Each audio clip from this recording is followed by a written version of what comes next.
We find ourselves rapidly progressing from a yellow alert to a red alert in both the world economies and world politics. In this week's second video, we will take a look at what we can expect in the coming week in the gold, silver, and precious metals, as well as the commodities market. Let's get started.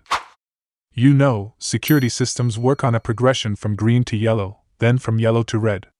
When things become extremely challenging, as they have now, you know that the red alarm is triggered.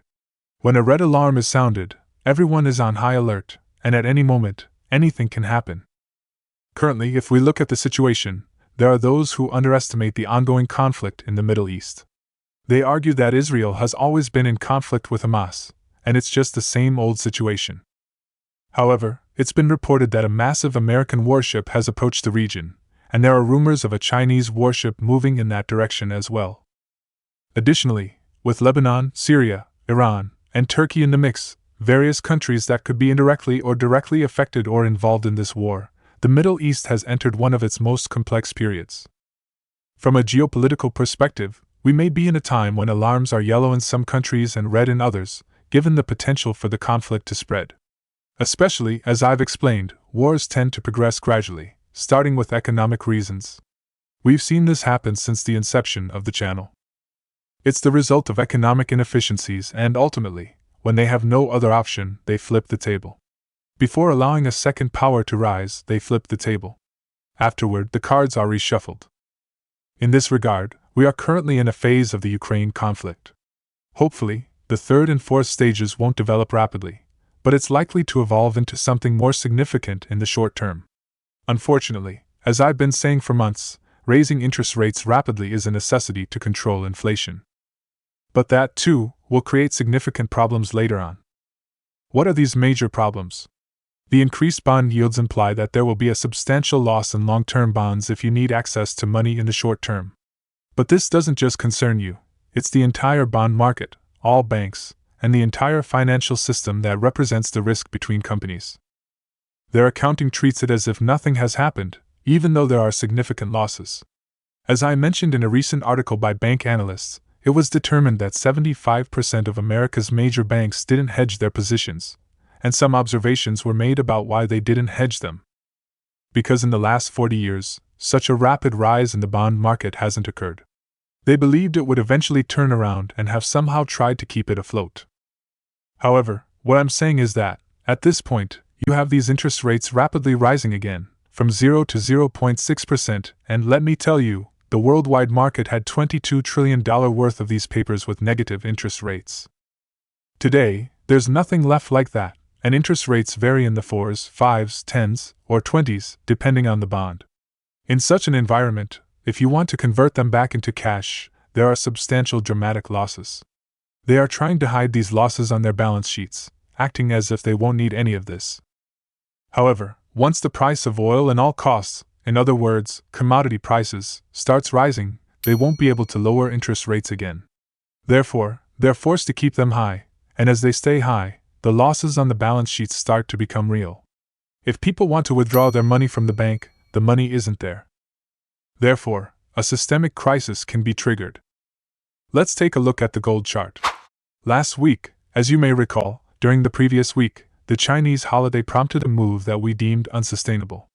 In fact, last week, I mentioned that the price movement on Friday was quite impressive, indicating that it had found its bottom. You can see the low point from that Friday marked on the chart. Subsequently, we had a significant and controlled daily increase, but on Friday, we experienced a sharp and exhilarating rise. Here, we can see that it has crossed above the 200-day moving average, which is at $1,904.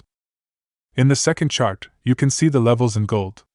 Our nearest resistance levels are at $1,948 and $1,960, which is our last resistance zone. This is where it previously turned around. Of course, there could be a possible head and shoulders formation around these levels. Traders will be paying attention and looking for potential selling pressure from these levels. If we comfortably surpass these levels, there will be no obstacles ahead, and we won't linger at historical highs. This time, we will move quickly, but the question is whether $1,948 and $1,960 will be the final stops. We will closely monitor to see if a head and shoulders formation forms, as we haven't received the complete confirmation yet. However, last week's upward movement was so beautiful that, from a technical perspective, I see it as a strong indication of a well-established bottom. In fact, if you pay attention, the low point from the previous week was higher than the one before that, which also suggests the probability of an upward movement. Nevertheless, don't let your guard down. Just because things seem alright doesn't mean you should convert your entire portfolio into gold and silver. We are looking to increase the amount in our portfolio basket because the breakout rally hasn't been finalized yet. The definitive moment will come when we clear the $1,948 to $1,960 region. If there's a pullback, where should we look? Keep a close watch on $1,904, which is the 200-day moving average, and $1,896. As long as we stay above these levels, there shouldn't be any issues. Pay close attention to the $1,900 level, and for our medium to long-term charts, let's have another look. There are no problems there. If it stays above $1,900, the journey towards our medium-term targets, signaled by the formation of a large cup, has begun. However, it's essential not to drop below $1,900, especially $1,896, let's say. In silver, there is a short-term movement starting, but there are still some obstacles. What obstacles do we have?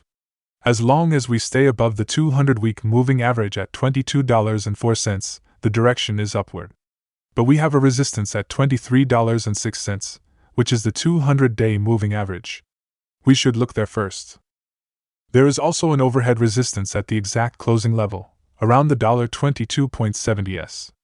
If we close above these levels comfortably, from a technical standpoint, the direction is upward. However, I can confidently say that the upward momentum in silver will continue as long as it doesn't fall below $21.84. We can see potential resistance levels gradually on the screen, but there hasn't been a complete breakthrough yet. The reason for this is the gold-silver ratio, which I'll get to shortly. Is there any change in the medium-term chart? No, there's a significant flag formation. This flag has been there with horizontal consolidation for 3 years. People who sold when it went down and bought when it went up have been profitable. However, we are heading towards a breakout. $22 is crucial there. As long as we don't drop back below $22, especially the 200-week moving average, there shouldn't be a problem. But if it stays above $22.63, especially above our weekly trend following level, the upward momentum will increase. Let's note that there might be an acceleration with the critical resistance level at $25.40 being breached. Of course, the gold-silver ratio will be determinative here. For me, the gold-silver ratio still indicates a downward trend, but there hasn't been a clear signal. Technically, where would it come? The lower half of 84.70, but look, gold has been very volatile, and silver couldn't quite keep up with it. Some say it's normal, but it's not. Why? Because the gold-silver ratio hasn't confirmed that the movement has started without going below 84.70. Especially, a daily closing below 78 will be the sign that the entire precious metals rally has begun. Maybe it will happen after gold breaks $2,075. Maybe silver will lag, but it doesn't matter. If it does happen, it will have given a clear signal by then. The targets for this rally could go much higher. We will proceed step by step technically, but the lower half of 84.70 with a daily closing is a leading signal. The current movements, while somewhat suggestive, are still not 100% clear to me in that regard.